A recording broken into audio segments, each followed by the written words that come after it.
Hare Krishna. Chauvinistic Islamic chronicles and gullible British historians have, for an unconscionably long stretch of time, palmed off the canard that the fifth generation Mughal Emperor Shah Jahan founded Old Delhi and built its Red Fort and Jama Masjid. All those three claims made on behalf of Shah Jahan have no basis in history. Old Delhi originates at least from the time of the Pandavas, since the Mahabharata contains numerous references to its landmarks, like the Nigambodh Ghat. The Red Fort is an ancient Hindu fort, and the so-called Jama Masjid is an ancient Hindu temple, according to no less an authority than invader Taimurlang himself, who stood on Delhi 230 years before Shah Jahan ascended the throne. The triple credit given to Shah Jahan itself reveals the falsity of the claim. If Shah Jahan is credited with the founding of Old Delhi, then why should the Red Fort and the so-called Jama Masjid find separate mention? Are not those buildings a part of Old Delhi? The very fact that Shah Jahan is first credited with founding a whole city and then separately credited with founding its prominent buildings shows that all the three claims are fraudulent. They have no basis in history.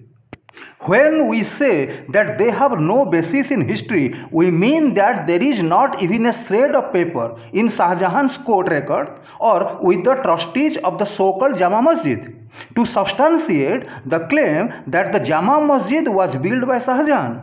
On the other hand, we have a Muslim invader's own testimony of 230 years prior to Shah Jahan that the so-called Jama Masjid is an ancient Hindu temple. Taimurlang is only one among the most notorious of India's Islamic invaders. He perpetrated many horrid massacres during his raids on various parts of India, mowing down as many as 100,000 Hindus at a time. Some of these massacre orgies were enacted in the streets of Old Delhi during Christmas 1398 AD. It is in the context of that stay of his in Old Delhi that Taimurlang refers to the so-called Jama Masjid. He is noting in his memoirs titled Malfuzat-i-Timuri clearly imply that the so-called Jama Masjid was a Hindu temple. What is more, Taimurlang was the direct ancestor of Shah Jahan, who is falsely credited with having built the Jama Masjid of Old Delhi. Taimurlang was near about the 10th parental ancestor of Shah Jahan in the direct line. How then can Shah Jahan be the builder of a building which one of his forefathers had seen 10 generations earlier? I quote hereunder Sir H.M. Eliot's translation of Taimurlang's memoirs Malfuzat-i-Timuri, Eliot and Dowson edition, volume 3, page 442 and 449. Please listen it carefully. Taimurlang himself is saying this. On the 16th of the month, some incident occurred which led to the sack of the city of Delhi. When the soldiers proceeded to apprehend the Hindus, many of them drew their swords and offered their resistance. The flames of strife were thus lighted and spread through the whole city, from Jahanpana and Sri to Old Delhi. The salvaged Turks fell to killing and plundering. The Hindus set fire to their houses with their own hands, burned their wives, and rushed into fight and were killed. They showed much alacrity and boldness in fighting. On Thursday and all night of Friday, nearly 15,000 Turks were engaged in slaying, plundering, and destroying Hindu homes and city. When morning broke on Friday, all my army, no longer under control, went off to the city and thought of nothing but killing, plundering, and making prisoners. The following day, Saturday, all passed in the same way, and the spoil was so great that each man secured from 50 to 100 prisoners, men, women, and children. On the following day, Sunday, it was brought to my knowledge that a great number of infidel Hindus has assembled in the Masjid-e-Jami of Old Delhi, carrying with them arms and provisions, and were preparing to defend themselves. Some of my men who had gone that way on business were wounded by them. I immediately ordered Amir Shah Malik and Ali Sultan Tawachi to take a party of men and proceed to clear the house of God from infidels and idolaters. They accordingly attacked these idolaters and put them to death. Old Delhi then was plundered. All the three cities of Delhi by name, Siri, Jahanpana and Old Delhi, had been plundered. From Siri to Old Delhi is a considerable distance. Siri is surrounded by fortification. Old Delhi also has a similar strong fort. I had come to Hindustan to war against infidels. I had put to death some lakhs of infidels and idolaters. I marched 3 courses to the fort of Firozabad, which stands upon the banks of Jamuna and is one of the edifices erected by Sultan Firoz Shah. I went in to examine the place. I proceeded to Masjid-e-Jami, where I said my prayers and offered my praises and thanksgiving for the mercies of the Almighty. Who is saying this? This is Taimur himself. In Islamic terminology, the term Jami Masjid or Masjid-e-Jami means the chief temple. Taimur says that infidels had gathered in the Masjid-e-Jami to defend themselves. He further says that he ordered the building to be cleared of infidels and idolatry. Hindus could not have gathered in the building unless it was their own temple. Taimur could not hope to clear the building of idolatry unless the Hindus had been worshipping their idols in it. Taimur also offers us an important clue to the exact location of the Jama Masjid.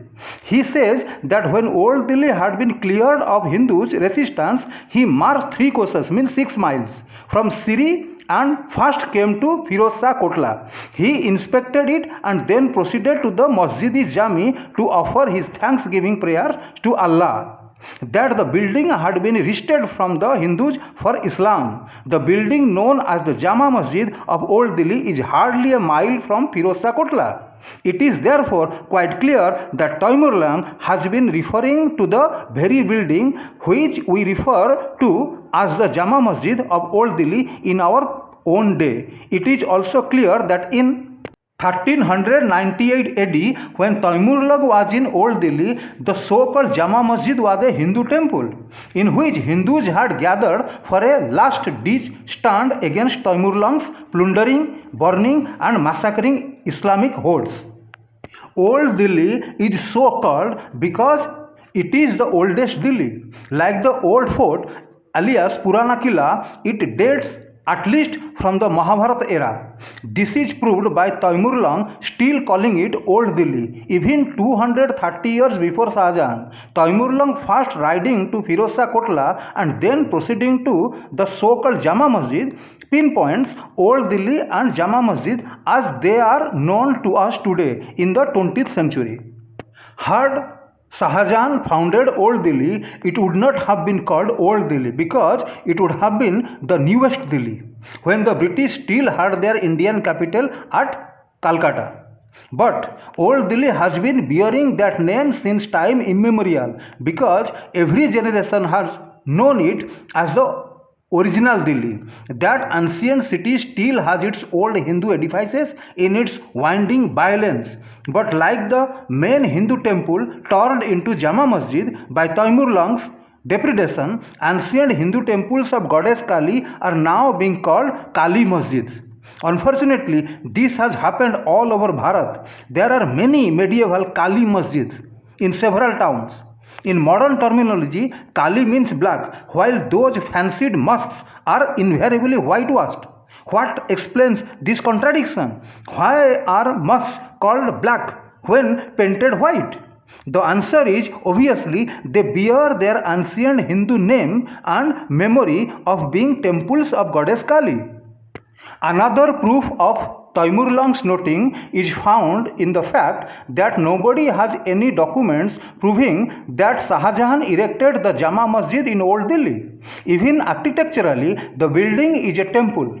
Its domes have the Hindu inverted flower design on top. Muslim domes are not capped with flowers. As an illustration, the domes of the Pakistan embassy in Chanakyapuri may be observed. The so-called Jama Masjid also has the golden pinnacles of the straight Hindu stomp type. Muslim pinnacles end in a crescent and star.